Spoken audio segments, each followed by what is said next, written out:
Hi everybody, it's Claire back with another art journal video, and again I'm just playing with Dina's new release, the Tiniest Transparencies. This is set 2. I have fallen down a bit of a transparency rabbit hole at the moment, and I'm just loving playing with them. They are so quick and easy to use. You've got that instant image, you can see the background behind it, they're easy to attach in. Honestly, there's just what's not to love about them. I do get that they're maybe not everybody's cup of tea. To be fair, when they first came out, I was a bit like, not sure about these, but wow, I love them. You might also notice that I've got some tape down the centre of my book. These craft journals are my favourite, but they are very prone to cracking on the spine, and that can be very disheartening when you've poured lots of your soul into your journal.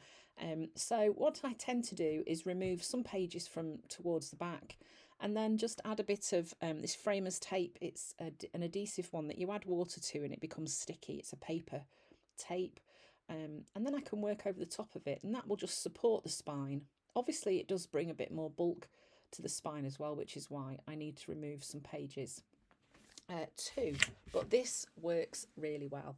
So I'm using this little block of 3 shapes from the You Matter stamp set. I have painted some white acrylic paint onto my page, and I'm just going to stamp these on, going down the page, just so that I can add some colour to them. I'm using black archival ink.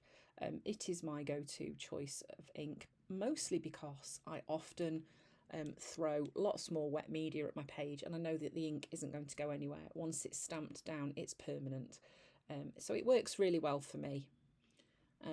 Yeah, and as you know, I'm not always the best at stamping, so I'm just like giving it a bit of CPR to get it going there. And I'm just going to be stamping one more of those onto there as well. So I've got 3. Repeating that phrase, you matter, you matter, you matter. What's really bizarre is the page that I've done on the right is one that I did ages ago, and funnily enough has the same message as Dina's new release. Very strange.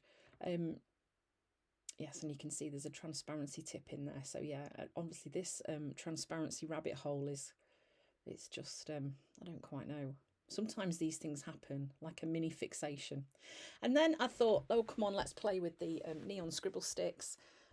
So I am just simply colouring in some of these shapes with each of the neon scribble sticks, kind of showcasing those lovely bright bold colours. And of course, I've got to do them in a rainbow order. I can't not. Do you think I need help for my rainbow obsession? Maybe I do. I don't know. Does it matter? No, not really. Okay, so after that little conversation with myself, I am now finishing off colouring in the rest of those shapes, and that's created a really nice bold stripe of colour going across my page. The reason for the white paint was just to make sure that those, I'd be able to apply the scribble sticks nice and easily. The colour of the craft would not alter or change the colour of the neon scribble sticks. I wanted them to be as true to their actual colour, and I am pressing on super hard, making sure that those colours are really bold. So this is the new varied stencil from Dina, and here I just decided I was going to bring some contrast onto my page. So I'm using some black gesso only because it was on my desk. However, I do like the black gesso because it dries with that kind of chalky matte effect, so you've not got any shine at all, and often it's on my desk because I use it such a lot. So this is stacked. This is the smaller stencil of the 2. I'm just loving them both.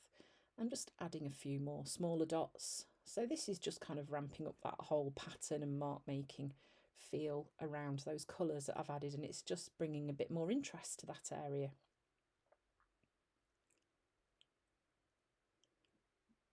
And then I decided I wanted the writing to be a bit bolder, so I've just grabbed a Stabilo all pencil. I think no reason other than it was just on my desk. I'm not planning to water activate this, so I don't need it to do anything. I just knew it would be nice and bold and easy to get on. So one thing I have found with the scribble sticks, they can be quite hard to write over with paint pen if you've water activated them, and especially if you haven't, they don't particularly like accepting that. So a good way to get around that is to use something like a Stabilo awl. Then I've grabbed a face from the Transparencies, and I'm just adding a bit of, I think that might be apricot that I've popped onto the skin, just like a sort of skin tone. Not really overthinking it. And I decided I was going to tip this into my journal. All that means is just fastening it in with a bit of tape, so it's a movable piece, and I can kind of play around with that a little bit. I'm not entirely sure what colour that is. I've grabbed a smaller sponge. I think I'm just going to add some colour onto the hair. That might be cocoa that I'm using there. Yes, I think it is. This is some of the canvas, sticky back canvas tape. I'm going to use this to stick my transparency piece into my journal. So although I don't do it this time, one thing that is really lovely to do with this tape is you can put a little cut in it and then tear it, and then that way you get a really nice sort of frayed torn edge. On this occasion I am just cutting it, but yeah, it's nice and versatile. And what's great is you can add colour to it, you can stamp on it, you can kind of custom it, make it your own. So I was just seeing if the paint was dry enough to stick this in.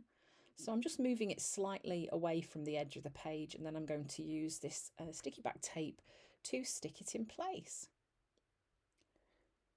I just think it's really nice to have interactive elements in your journal. It does kind of make it lots of fun.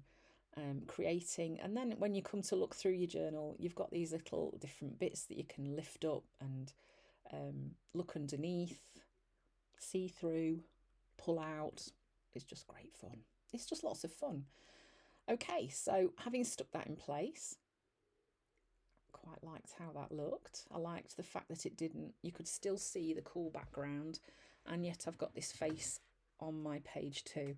I'm just cutting that corner off there, just rounding it round the head, so it's a bit less harsh. And then I was going to cut round the sides of it, but then I decided to leave it alone. Sometimes it's just those little faffy things that you think, oh, I'll just do that, and then I often regret doing after.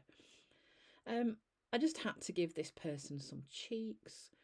I know that not everybody likes these. I kind of like these sort of slightly quirky cheeks. It's all down to personal taste, isn't it? You do you. That's what we should all be doing. That's all good. Right, so then I decided I wanted to break up the background a little bit. So I grabbed an old gift card and stamped it in that white paint. And I'm just going to pull some white marks over the top of those scribble stick colours. So just breaking that up a little bit and bringing a bit more interest. And I was struggling to get the paint onto the edge of the card. It was being really naughty. Can you see? Yeah, so then just like drawing with it. I think sometimes just, thinking, okay, this page is great and I love it, but what's it missing? It's just missing something else. And often it's just some splatters or a bit more mark making, which can be the final touch that just pulls that page together. And I kind of felt that this did that for me on this page. So I left that to dry and it was all done. Lots of fun using Dina's brand new release. Lots more lovely things in there. Thanks for watching. I hope you found some inspiration, and I hope to see you again soon.